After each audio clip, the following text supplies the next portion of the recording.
everybody, what's up? It's Live with April Diamond here on Hey Vegas TV. And I have a special person here that I am interviewing today. Give it up for the one, the only Justin Guarini. Woo! Hey, thank you very much. It's so lovely to be here. I'm so excited that you're here. Yeah, no, I'm excited. This is a gorgeous place, and I mean, I'm on Hey Vegas. You're on Hey Let's Vegas. go. Let's Yeah. go. Oh my gosh. And it's so cool that you're in town and you were available to come and you got through the rain, but you got here and Yeah, it's really cool. It was such a great timing because I'm here doing a keynote speech, and that's part of what I do. It's one of the many hats, like, you know, right? Like nowadays you have to wear like a ton of hats, especially in the entertainment industry. Yes, I know that very well. Yeah. So, you know, we all know you from the very first American Idol. Like all of us are like, Justin, like everybody knows who you are. Millions and millions of people tuned in to watch you on that first season of American Idol. And you have seen the whole evolution of how this all, it must be a very interesting perspective to see from the first show to like years later. Yeah. What is that like for you? Well, seeing it's that? seeing the show how it first began, where we all kind of were like, let's just give it a shot. Right? Like, we were just like, just try it. Nobody knew what to expect. And so, you know, it was really amazing to be at the outset of something where we didn't know it was going to be 30 million people watching every single night, right? We didn't know it was going to be this monolith that's still going on. And there was a real, just like can-do spirit among everyone, right? And so watching it evolve over the years and seeing that American Idol is the only show of its kind that has put multiple stars into multiple facets of the entertainment industry. Right. And I'm really proud to be a part of that legacy. Yeah, and you are incredibly talented. Oh, cheers. And I've been having chats with Michael Orland, you know, Yeah. the pianist and vocal coach, Yeah. amazing guy, and he sends his love, and he's like, that guy is super talented, sending love, and He's great. I mean, between like Michael Orland and what a lot of people don't see on American Idol is that you have your vocal coaches, and your vocal coaches aren't just your vocal coaches, they're also like your psychologists, right? And we had a lovely vocal coach, Deborah Bird, who was on many, many of the seasons. She passed away a couple years ago, and she is the reason, and Michael Orland is the reason that a lot of kids actually make it through the show alive, because they're with us. And they're not only helping us create like amazing songs and amazing versions of the songs, but they're like helping us get through the onslaught of what it's like to be a part of that show.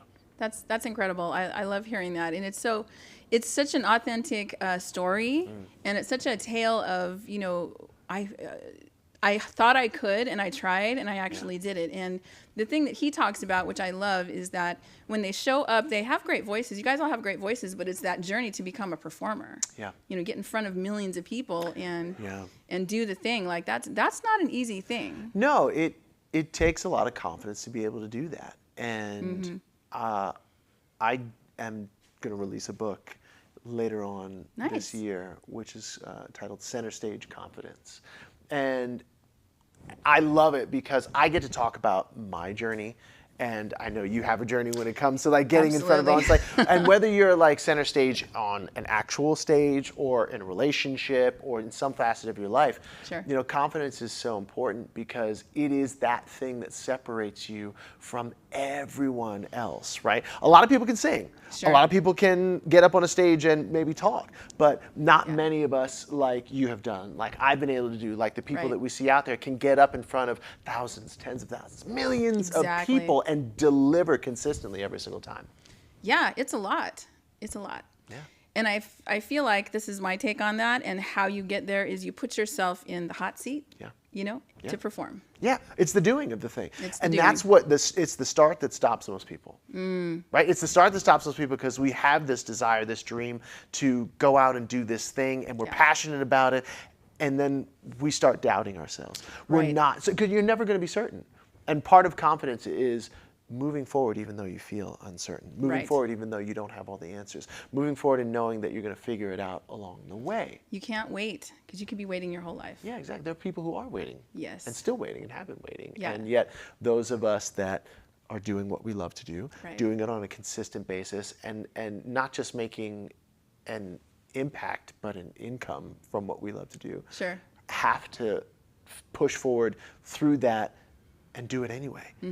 And you actually learn how to do the thing and learn how to trust yourself doing the thing when you do it that way. That's a big deal, trusting yourself and going forward, because you know you're going to get scrutiny. I mean, the first season of American Idol, when you guys are like, okay, let's try this, now it's like iconic. The world knows all you guys and your journeys. It's epic. And who would have thought that so many people were watching and were just like, they want to know every night what's going on. Right.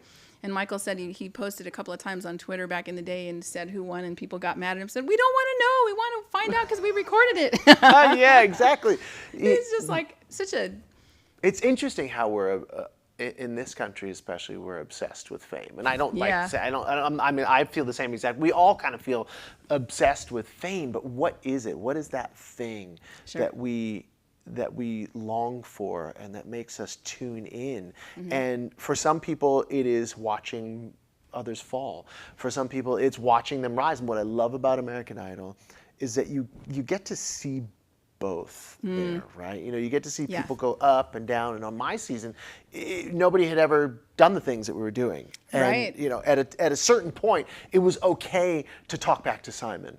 I was the first person who did it. Did you? You were the first person? I was like the first person. I mean, I was the first person of like the top 10 or whatever to do it. There are people who are cursing Simon throughout the whole thing. But like, and I never cursed him. But like, at the same time, I was the first person to push back. And you would have thought the world ended at that time. And while had I not done that, I wouldn't have learned the lessons that I needed to learn in order to be not just who I have been for the past 20 some odd years, but like who I needed to be then and there. Maybe you were really right about what you said. Maybe you were right on, maybe you weren't, but you don't know until you put it out there and find out what it's about. But that was a big thing, the Simon Cowell thing. So from there, you know, you won right alongside. I feel like you and Kelly both won. We when we were watching this, it was like we love Kelly and we love Justin the same. I didn't lose. I'll tell you, I'm still here. Yeah, no, there was no losing. Yeah. I mean, 30 million people plus that were watching that show, you know, launched the careers of Kelly Clarkson, Carrie Underwood, multiple people. Jennifer Hudson, Chris Daw. I mean, just to name a few. I mean, there's so many amazing people who have come off of that show. Incredible. And I mean, David Archuleta. I mean, there are people who are household names. There are people who have, you know, gone into a niche and just like are rocking this world and that world. And at the end of the day, it was a platform and still is a platform that's all about talent to let people shine. Yeah. And as long as you're willing to face the music and face the scrutiny, and I say God bless the haters, because I'm totally down. I don't mind one bit. You can hate on me all you want to, because it means that I'm triggering something in you, right? That's it, right? If I can make an impact, if I can shake you up with that for positive or negative, great, because everyone who is anyone is polarizing, right? You either love them or you can't stand them. Sure. You either want to get and buy everything that they do, or you want to have absolutely nothing to do with them. But either way, you're talking about them. That's true. Right? That's true. So it's like, just like P.T. Barnum. I don't care what you say about me, just as long as you spell my name right. And with a name like Guarini, that's like... I love that. I love the whole movie. I'm such a fan of The Greatest Showman. It's so crazy. Yeah. So after you essentially won American Idol, you both won, okay? And you went on to make an album. I did, yeah. And you went on to Broadway, too. Yeah. I feel like I've just had like all these different lives and all these different careers in the past 20 some odd years. An album, toured around the country, around the world. I got to go over and sing in Afghanistan for our troops, you know, back in the day. I was live red carpets for the Grammys, the Emmys, the Tonys. So correspondence and then commercials and Broadway and 7 Broadway shows. It's just like, and then voiceover work. I do voiceover stuff for Disney now. I mean, there's all kinds of stuff that I get to do. But I love to entertain. I love to find different ways where I can just do interesting things with art. Yeah. Well, and you're great at it. And do you feel like American Idol, I mean, you're obviously super talented when you got there, but do you feel like American Idol like established you, or do you feel like it was a launching pad for higher things, or a combination of both? What do you think it was? I think it was a combination of both. American Idol didn't just established me. Obviously, getting in front of 30 million people on a weekly basis is like not bad. But it was for all of us a proving ground that said, hey, okay, great. Here is this massive platform that 30 million people a week. We're going to launch shows like 24. We're going to launch shows like House on the back of this show. And you have an opportunity now to show out. And then once the lights went down, then I still had this opportunity, like, okay, what am I going to do? I'm going to record. I'm going to get on the red carpet and interview people. I'm going to get on television. I'm going to do that. And so it was development and a launching pad, and a huge reason why I've been in 7 Broadway shows. You know, I get to play a little sweet character on TV. Like, all the things that I get to do, it, you know, started with that, and I'm just so eternally grateful for the meat grinder that it put me through. Yeah, it's the truth, right? Okay, Little Sweet. That was that the Diet Dr. Pepper commercial? Yeah, it was originally a Diet Dr. Pepper And thing, and then it branched out into the actual regular Dr. Pepper. Oh, okay. And so for about 7 years, I got to play this character on television, beamed into hundreds of millions of homes. Yes. And most people didn't even know it was me, because I just grew a beard, and then they just put like this sort of like burgundy can-colored wig. But again, you want to go back to confidence. You want to go back to doing the things that we do. I walked into that audition thinking, I'm never going to get this. Because I walked in looking like this, and everybody else looked like some 80s rock star. So I did the greatest thing that I think I've ever done in any audition, and I've carried the lesson throughout my life with it, is I went in and I stopped caring. I just didn't care. I cared to do a good job, but I didn't care if my parents were going to be okay with it, if my friends were going to be okay. I didn't care if the casting director was going to like me. I didn't care about anything other than just having fun. And because I sang things that weren't in the script, because I just did weird things that I do to make my kids laugh, they ended up being like, and 7 years, and completely changed my life in terms of the trajectory of my career. Wow. It's freedom, because when you're not so intentionally wrapped up in what someone else has, maybe a connection or a thread to your soul or your brain or whatever, it's definitely a hindrance. Yeah. And people feel that at different points. And, I've had that journey in my life where, getting up in front of all these people, would be like frightening. And I was like, okay, April, perform. Do you like to talk? I'm like, I do. Yeah. Then talk. But here's the thing, So, was it perfect the first time you sat behind this desk? I skipped over words. I went blank. I did all that stuff, and then finally I just went, I'm okay actually. Right, but you had to go through that phase. I did. And it's so funny because most people don't want to do that Correct. phase, because we're taught not to do that phase. Don't raise your hand and say the wrong answer. Exactly. Don't have everybody look at you and feel embarrassed. But everybody who's anybody, including yourself, who's doing this, went through that, and they said, I'm just going to continue on, and I just know that this is something that I really enjoy, and I refuse to stop until I get it right. Yeah, I love that. And that's what's probably pushed you, forward into all these things you love to do. Sure. And I love the fact that you want to help other people. Yeah. That's a really big deal. Yeah, it's a huge transition to be I able love to go from there. Because it all happened because I had a terrible experience in an audition one time. There's a very popular show that I love. I love the people who wrote it and created it. They're friends. And I went in to audition for it, as you do. And over 3 months, I had to learn 20 different songs. I put my life and my soul into it, traveling back and forth, not spending time with my family, all the things. And at the end of that audition process, they said, nah. No, and here's why. No, and you know what, you just weren't right for it. It was just no. And I was like, my ego was bruised on that, because it's not, I know these people, I know that I have a great reputation, and I really put my soul into it, and I was just kind of discarded, right? And once I got over myself, right? Once I was like, okay, ego, thank you very much. I'm only going to be so sad for so long. Right. I was like, wow, if they're doing this to me, then imagine what they're doing to people who haven't been on American Idol, who haven't been in 7 Broadway shows, who haven't been all that. And that was the transition for me.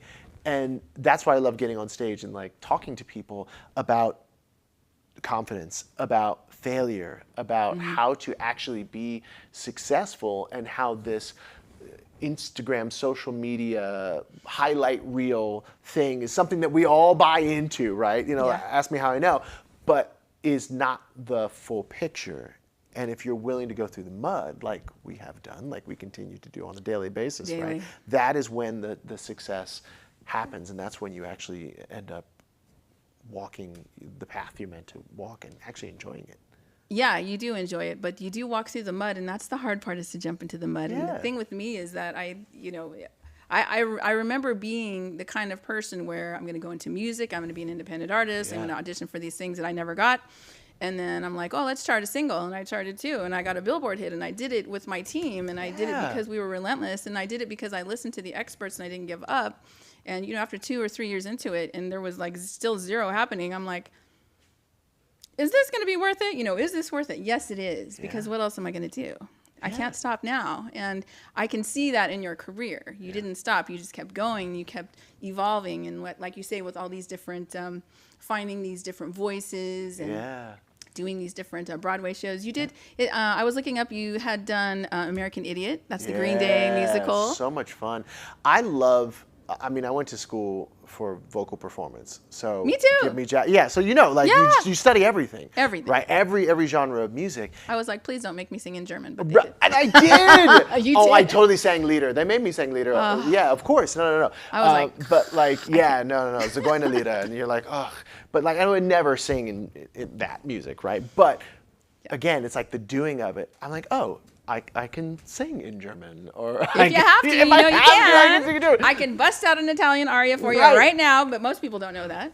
But the thing is that kind of training is foundational to singing, right? Because you can sing rock, but you can sing jazz, you can sing all this, but if you have a classical trained voice, then it is going to help you be able to sing all of that stuff so much better. Absolutely. And so I totally forget what your question was. I do too. Perfect. Good. Because my brain went to vocal coach, because you know I'm a vocal coach too. I train singers, and I have a book coming out too called, the first one of 3, called Learn to Love the Sound of Your Voice. Oh, beautiful. I want to teach people how to love the sound of their voice and stop trying to go, well, I'll wait till it sounds better. I'm like, it's never going to sound better until you use it. So, okay, so when it comes to helping people feel more confident about their voice, what's like your best advice? My best advice is to put on blinders and stop listening to other people and looking at their faces when you make a sound with your voice, and just do what's in your head to do. Like, make sound, record yourself, and keep doing it, even though it's painful. It's almost like, you know, my students, I've told them in the past, like, make a succession of videos and watch them. They're like, I can't watch it, April. I can't watch it myself. I'm like, okay, then just make videos and make audios, whatever you need to do, and start realizing what your voice really sounds like, and get to know yourself and your voice, because your voice is you. Right. It's your unique, it's your thumbprint, it's you, it's who you are.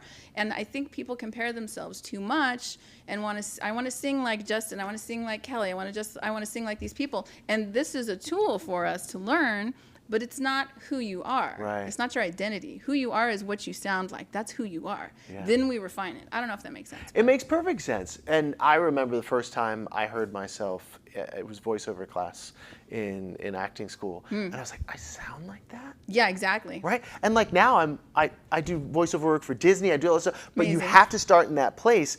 And I think your advice is wonderful. Because again, it's the doing of the thing. You keep doing it. And you're like, well, I don't like this. I don't like this. Okay, well, what do you like? Oh, well, I do like this thing. Okay, great, let's build on that. And let's build, and let's build, and let's build, and let's build. And eventually you look back and you're like, oh my goodness, my voice has evolved. And yes, while I wanted to sound like Whitney or Mariah or like whoever at first, they were great role models. But ultimately, the more that I listened to my voice, the more I did it, the more I was able to discover the me in the formula, and then you just keep pulling. It's like a sweater, you know, you pull the thread and eventually you pull it enough and the whole thing comes. And you get more and more. And my voice training system is called Let the Voice Out. You got to let the voice out. And by the way, when you're talking about doing voiceover, you've got to go to real crazy spaces to make voices. And I love it. voices that, when you're making a voice, somebody in your family or your space that normally knows your voice would be like, why are you making your voice like that? Yeah. Because that's the character. Yeah. That's how you do voiceover. So when people tell me you want to do they want to do voiceover, I'm always like, are you sure? Because you're going to have to sound weird to yourself for a long time. Yeah, no, You know, just like you got to be that weirdness, but that weirdness is not weird. It's actually something else. Yeah, it's so. I have on my phone. I have a voice note where anytime, because I talk to myself all the time. Me too. Yeah, hello. And anytime We're like I just like have connected some here. sort of weird voice, like I'm like, oh, that might be a good one.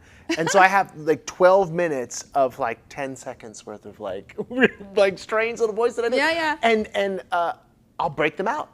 And I'll go back and I'll listen and be like, Nice. oh, that's a fun one for that. And so again, like you say, you're listening to yourself, you're recording yourself, you're cataloging it. Yeah. And then you find something that works and you build on it. But you won't know until you go through the process. Yeah. And that's it. You validate your voice by understanding that it's for different things. It's like the Yeah. weirdness. I tell people the weirdness in their voices is it's for something. You just don't know what it is yet. Yeah. And I mean, it goes beyond voiceover work. It goes beyond singing. Sure. It works in the boardroom just as much as it does on the stage, just as much as it does in the bedroom, to be honest with you. Like, you know what I mean? Like Yeah. you letting the voice out is such a wonderful visual because so many people hold that in thinking they're strange. But again, anyone who's done anything or been has embraced that thing that other people think is weird, that other people think is like not enough. And yet when they fully step into who they are, then that's when I believe they're able to shine. Yeah, absolutely. Wow. Aw, I love this conversation. Okay, so let's talk about some other things that you've done because I want to talk about some of the things. Tell me the things. You have been in Wicked. You did American Idiot. You did. There were some others musicals that you did. What were your favorite musicals and what were your favorite parts? My favorite musical of all time that I've done was the last musical that I did, which was called Once Upon a One More Time, which was the Britney Spears musical. Oh. What a lot of people don't know about musicals is that you don't just say, hi, I'm going to do a musical, and then it goes to Broadway. It can be anywhere from 7 to 10 years before a show makes it to Broadway, right? And so I was with this show for about 6 years as it was developed, and new directors, and new this, that, and the other. And it is all the things that we love about Britney Spears and her music, coupled with like the story of basically Cinderella and Prince Charming and all this storybook magic. Sure. And so that one was a favorite of mine because I got to like sing, dance, like think about early 2000s pop dancing. Like, I mean that's what exactly all of that on steroids, and then act as well. So that's my favorite. And American Idiot was wild too because you go from my very first musical was Women on the Verge of a Nervous Breakdown, which no one's ever heard of. I've never heard of that. Yeah, it's a Pedro Almodovar film, but and amazing creative team and Broadway folks on it. But it was more like this very classical sounding sort of thing, like legit Broadway sound. And then you go to I Want to Be an American, like grinding with American Idiot and all that stuff. And it just was so much fun to be able to put. I was like straight ironing my hair and it was black, like it was a whole vibe that was completely different for me. And I love musicals and I love acting and singing and dancing because even just the song, as you well know, right? You take on either a facet of yourself or a different character, and you just get to expose these different parts of your heart. Right, and a persona that you probably wouldn't normally do, but when you're straightening your hair and being a rocker, like it's like people look at you. But that's in there for me. Yeah. I remember in junior high, there was one point in I know, maybe it was in high school, where like I totally wore like I'm dating myself, but like the long like big pants, the jeans, and like the skater stuff, and I remember, having my Walkman at one point in junior high, my Discman, and listening to the Metallica Black album, and listening to Guns N' Roses, Use Your Illusion or whatever, then it was Lose Your Illusion, and Pearl Jam 10, and like those things were mind-blowing to me. Wow. And I never thought that I would then have a chance to go on and sing something like that on Broadway and do it with Billy Joe Armstrong. Yeah, and, the Green Day guy. Yeah, how is it? Those guys are incredible. Yeah. Oh and they're still gosh. rocking. It's insane. When I was training singers, I worked with a lot of the show choir kids in Burbank, the John Burroughs High School show choir program, and I actually did a song with them, and that's the song that hit the radio, my first radio hit, and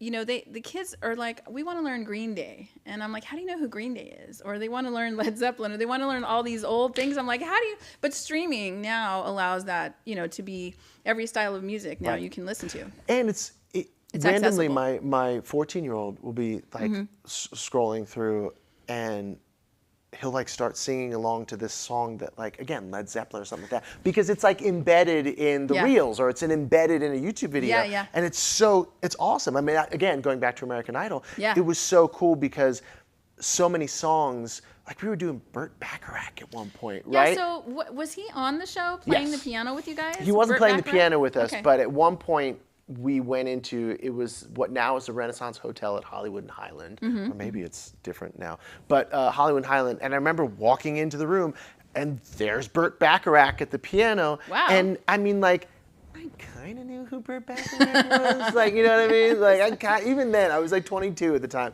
and I was like, yeah, I kind of Well, his get day this. was like... Yeah, but it was like back in the day. Yeah. But I love the fact that people my age and kids who were teenagers at the time were exposed to that music because it's so good. It's great music. And so I love how American Idol and different musicals, especially the jukebox musicals, will expose people to things that they would have never ever listened to. Oh yeah, and that's most definitely it. And then you find out you like something that you thought you didn't like, Right. and suddenly you're singing it, even though like, I don't like this, but it's in my head. And I'm like, yeah, but you kind of like it. Right. And then it goes back to, what you're talking about, let the voice out. Whoa, Yeah.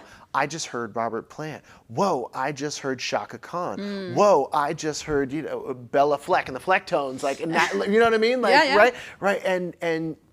And that is, the imitation of those things is how we begin to formulate what we like, and then the continuing, like, doing Instead it. of listening to the peer pressure of like, oh, I don't like that, or there was that back in the day. It's not anymore. Yeah. But I think when I was younger, I think I remember, oh, don't listen to disco, or don't listen to the musical theater junk. Where's the rock, or where's this? Yeah. Sometimes there were those little cliques back in the old days or whatever when we were kids. But I think the trap is with that now is that we are listening to, and look, it's just the way it is. Yeah. I got no complaints about it. I use it. Everybody uses it. We're listening to vocals that are so processed that people think that they need to sound like this, but like at the end of the day, that's compressors, that's all kinds of stuff on there. And when you try and emulate that sound, you end up actually doing damage. Yeah. Whereas that didn't necessarily exist with some of the Squeezing the older voice. stuff. But like, yeah, my whatever, producer that's makes just me just sing it straight up. It's got to be Yeah. not one whole pass. Yeah. Can we punch in? Just sing the whole pass again until Oh, we get that's the whole interesting. pass. Yeah, and it taught me to be it taught me to be a really good singer and powerful in the studio, and just really, over and over, 98 takes of the same line. Some people would be like, I'm done. I don't want to do anymore. I've done it. I've had a producer who was like, can you give me a little bit differently? And it just kills your creativity All the and details. kills your artistry 100%. But when you do it right, I mean, it's great because you can sing like, I'm going to sing 5 passes of this verse. I've done it. Like go give me 6 passes of this verse, so I'll give it full 6 passes, and then they say go away. And I go away, and then they'll comp, they'll take the best parts of it, and it's great. And then I listen to that, and I realize, oh, that's the performance. And then I emulate my own performance, and then that's what I can go out and give to an Exactly, audience. because you have to listen to that track for the rest of your life. That's right, especially if it's a hit. Especially if it's a hit. If you hear, and you hear something, you're like, it's a hit, but that one part that I wish I would have done it again, and look, you did it again. And I feel the same way. I feel the same way, and that's why it's kind of a brutal process sometimes. But so first year of American Idol, they were like, let's see what happens. They threw all you guys together. They brought on these professionals, and then it evolved. And now my question to you is, what was it like for you to watch the next seasons of that? Like, were you surprised at where it went? Were you excited? Were you like, what are they doing?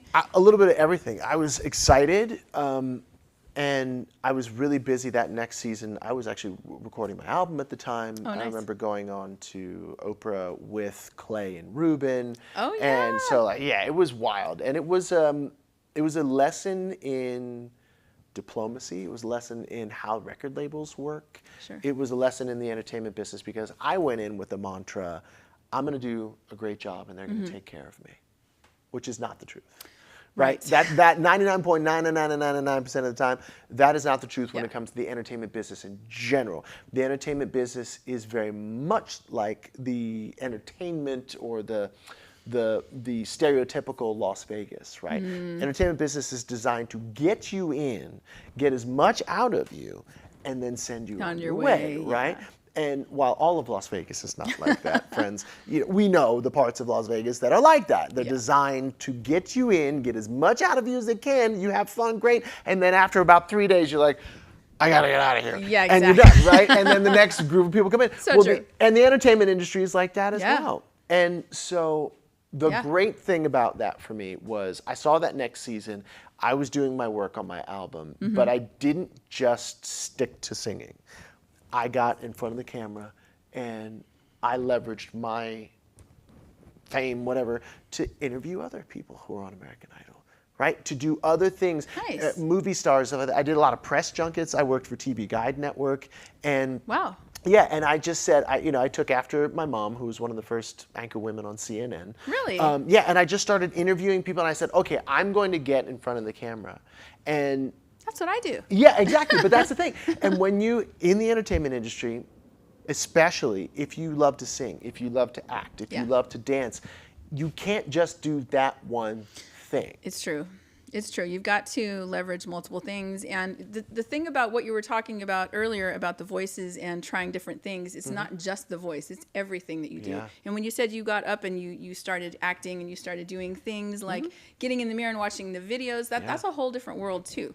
Because the singer is standing there singing, but then when you're getting onto Broadway and these different things, that's a whole other animal, because that's, multiple shows a week for a very long time. Yeah. And you've got to keep yourself up on the craft. And I feel like that sometimes singers and entertainers might limit themselves to a certain thing. Whereas, for me, I'm like, I started interviewing because of, COVID, and I'm like, okay, what am I going to do?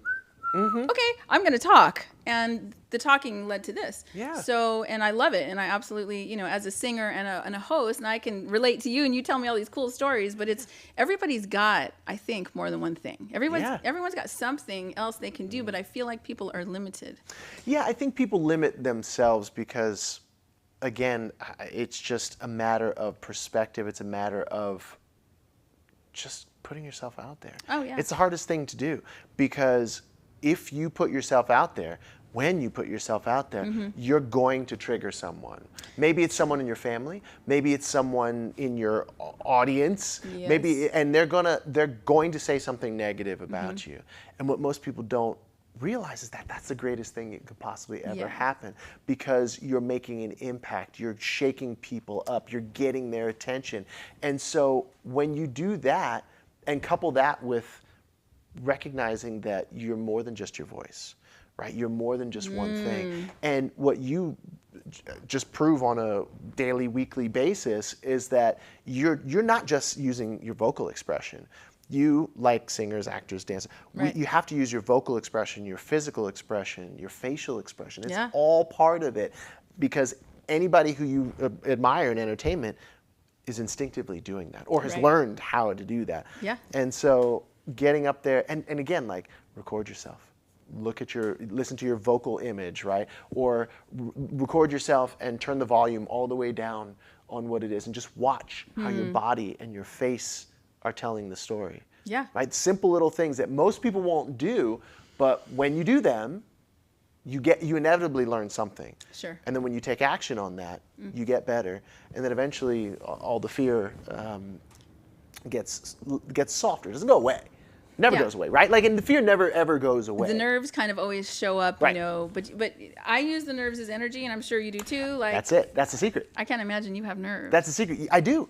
I'll be worried when I don't have nerves, because I watched a very famous person who's known for his piano playing and singing skills literally be at the piano and just like Madison Square Garden, like this, and just looking at the watch, like ready to go. And I'm sorry, if I ever get to that point, then I hang it up, because it means I don't care. So when I feel nervous before I go out on a Broadway stage, or when I go keynote, or whatever I'm doing, I'm like, oh, good, I can use this. Right, because you care. When you say not caring, there's a thing to not caring when you're in an audition, because you're freeing yourself up. But when you care about the performance itself, you're going to put everything you've got into it, and you have an expectation.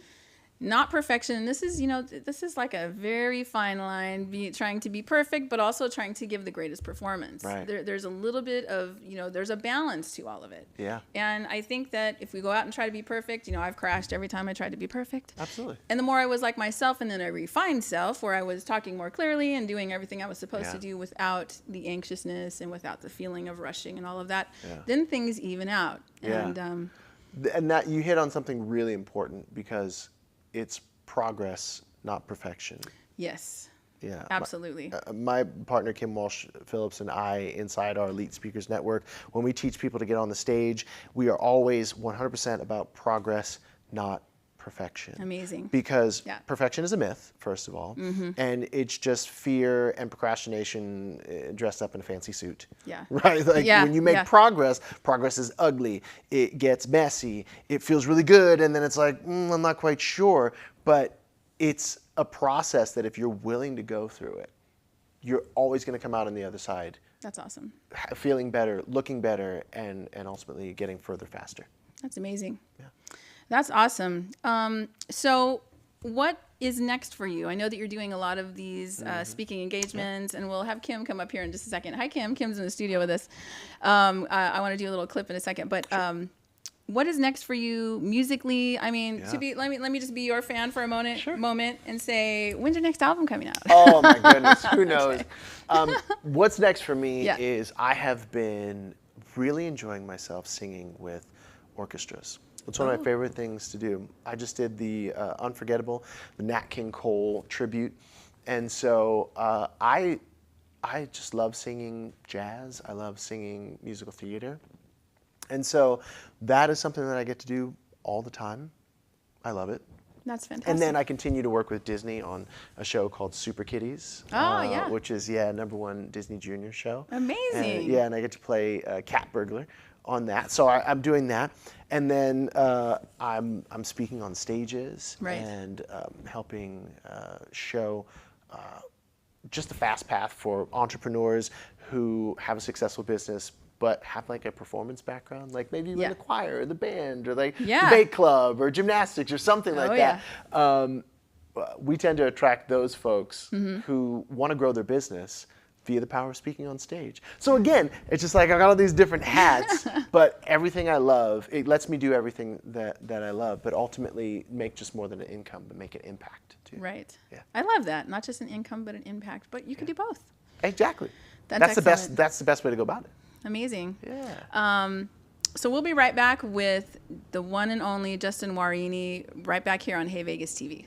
Hey Vegas! Celebrate every day in style at the Composer's Room. From live music to comedy shows, we've got entertainment that'll give you that Las Vegas vibe. Our tavern serves the best drinks in Vegas. Whether you're a cocktail connoisseur or a beer buff, our bartenders got you covered. And let's not forget about the food. Our culinary delights are sure to tantalize your taste buds. Come for the entertainment and stay for the food. Reserve your visit to the Composer's Room today and start celebrating Las Vegas our way.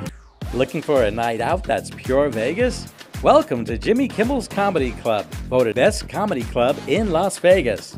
Located at the Link Promenade, just steps from the High Roller, it's your ticket to big laughs from top comics handpicked by Jimmy Kimmel himself. No two shows are alike.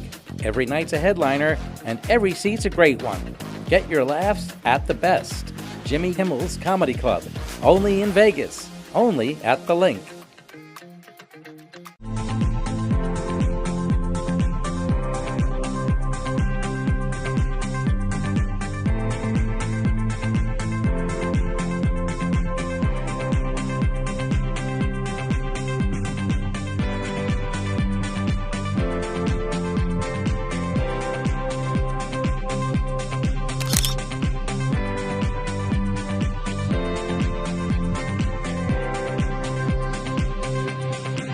Hey Vegas! Celebrate every day in style at the Composer's Room. From live music to comedy shows, we've got entertainment that'll give you that Las Vegas vibe. Our tavern serves the best drinks in Vegas. Whether you're a cocktail connoisseur or a beer buff, our bartenders got you covered. And let's not forget about the food. Our culinary delights are sure to tantalize your taste buds. Come for the entertainment and stay for the food. Reserve your visit to the Composer's Room today and start celebrating Las Vegas our way.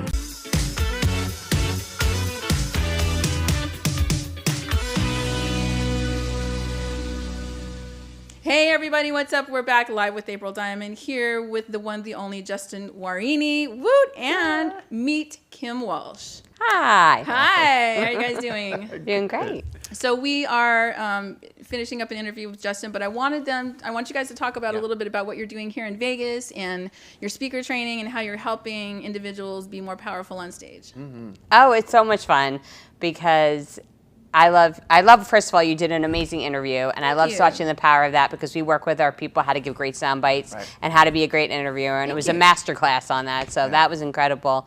And I passed. Yes, so good. And Justin's light shines when he performs, and it's one of my greatest gifts getting to see him do that. And the fact that we've built that, and the fact that we've built that into a business where we get to inspire other people to do it too. In our keynote speech, we get to tell very personal stories that inspire an audience, and he sings in our talk. So like we've combined all the different aspects of the performing arts into a talk that allows us to not just inspire a room, but generate income. That's fantastic. And one of our favorite things is getting other people to use the stage to grow their business, and it's fantastic. Fantastic. I have to come watch that. You guys are in town? Yeah. Mm-hmm. And what is your event a consistent event that you come to Vegas for? This one is for the American Retail Banking Federation, Oh, okay. which is banks that are in grocery stores. Because there's a federation for everything. But we do speak regularly. But yeah, we would love to include you. We'll give you our upcoming speaking schedule. Oh my gosh, that would be, thank you so much. That's incredible. And thank you that you do that for people. Yeah, it's fun because there are a lot of people, especially who come into our world, are, they went into real life, right? They have business, or they're an entrepreneur, or they're an intrapreneur, but they want to grow and they want to get up in front of the boardroom, or they want to get up in front of a classroom, or they want to get up and they want to grow a following. They want to make people see them differently. They want they want people to see the real them. Yeah.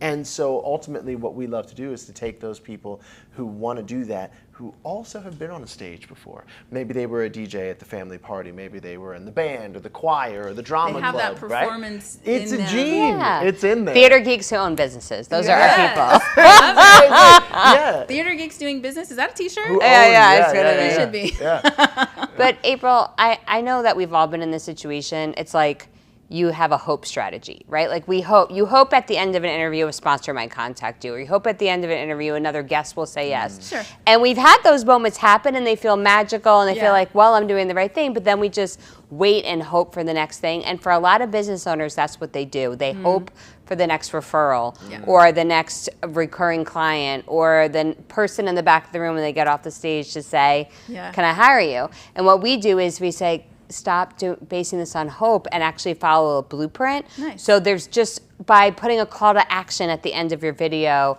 or before you get off the stage, or by including a free gift in your post that will give people their contact information. Yeah. Like, you do these little tiny tweaks. Just take what you're doing already and you can 10x your results just by adding in that less hope and more strategic approach. I like that. I think I just learned something to include in what I do. That's awesome. And so you do different events that you're invited to, and then do you hold your own events as well? Yeah, we do. Yeah. Yep. And what's your next event coming up? We have an event called Speak to Sell Live, where over the course of 3 days, we work business owners through a kind of like a speaker camp to grow your business. Nice. And they create their talk, they work on their story and their call to action, and they build their big offer that they're going to sell from the stage so that way they can get up on stage and in 1 hour make over 6 figures. It's wow. great. Yeah, it's really? fun. And then, of course, there's a performance aspect to that, too. Yes, right? there is. Because we have all of the business focus. And Kim won't tell you this, but I'll tell you this. Tell me. Kim has been responsible for, Kevin Mr. Wonderful O'Leary from Shark Tank. Yes. Kim ran a lot of the social media marketing for a lot of the Shark Tank investors and Shark Tank investments that Mr. Wonderful O'Leary did, Kevin Mr. Wonderful O'Leary did. Wow. And so when you combine that kind of business acumen with performance and discovering how to get up on stage and deliver a message with your voice, your face, your body. I mean, that's the thing. We met during COVID, just like when you started this. Yeah. And we both were theater nerds and marketing nerds. That's God right. bless theater nerds and marketing nerds. It just came together. It's a beautiful kismet. So here 4 or 5 years later, we're now helping really just entrepreneurs discover how their own voice, their own way to grow the business by speaking on stage. That's fantastic. That's great. That's great that you're teaching them that. And everything, making reels and making videos and talking about your business, there's a fair amount of acting and performance and everything. Sure. Yeah. So where can people find you so that they can be a part of your program? EliteSpeakersNetwork.com. EliteSpeakersNetwork.com. Elite. Elite. SpeakersNetwork.com is where you go, and it's all information, lots of free gifts, and our upcoming events as well. Okay. EliteSpeakers.com. Network. ELITE. EliteSpeakersNetwork.com. We're gonna put it up right Yeah, on he's the going to put Bottom it third. bottom. We need a bottom third over here. He will. He'll have a bottom third. It'll be there. It'll be the right one. He'll ask you for it. Yeah. Okay. But yeah, and so you have multiple events. Do you have online events and in-person events? Yeah, we do both, and we're Okay. keynote speakers in a business tour called the Aspire Tour. Ah, yes. And so that's we're joined by the likes of David Goggins and Ed Milet. Amazing. And so amazing Mr. speakers, Wonderful O'Leary, and yeah. we are the opening keynotes on that business tour. So that's been a lot of fun as well. Incredible. Yeah. Okay, so I just want to give you guys an open invitation when you're in town doing Aspire anything. Bring the friends that you're chatting with and bring them here. Let's talk on Hey Vegas TV. I would love to have sounds you great. Yeah. anytime. And anything new you have coming, please, hit me up and hit us up, and we want to talk about it because we want to will. promote you. Awesome. Because Thank we you. love you, Thank you. and I just like to talk. But I love promoting these things. I love the fact that you want to help people. And I appreciate that. Yeah. And coming from your stardom and millions of people knowing who you are and that you want to give back like that is tremendous. And thank you for doing that. Well, thank you very much for having us on. My pleasure. My pleasure. Anything else you want to tell the people where they can find your music, where they can find anything else that you're doing? Follow him on social. I'm going to do the blatant call out. Yes, please. At Justin Guarini on everywhere you follow. And number 1 would be Instagram. Number 2 would be TikTok, followed by Facebook and LinkedIn. Follow. All right. He has great content, great music, great tips and Yes. strategies. Follow him online. So right feel now. free to tag me in my stories at April Diamond Music, and Sure. I will We will be tag sharing and that. repost it's and all all the gonna be- things. And then we're It's going to be a love fest. A social media love fest. Cross-mogination, yeah, for sure. Yeah, absolutely. And I'm a fan of that. And I always tell, and the people that follow me, I call them my follower family. So I started a hashtag, and you're welcome to please join it. It's hashtag my follower family. Nice. Oh, nice. Followers are family. They Yeah. mean a lot to me. And then when they comment and they're part of it, and when you guys engage and comment and follow, That's it awesome. means a lot to us. Yeah. And we love you for it, and we want to, Yeah. respond and that kind of thing. Thank you guys so much. Thank you, Thanks for Justin. having us. Thank you, April. Kim. I am absolutely just overjoyed that you're here. Thank you so much. And thank you for watching Hey Vegas TV, you guys, live with April Diamond. We'll see you again on the next time. Cheers.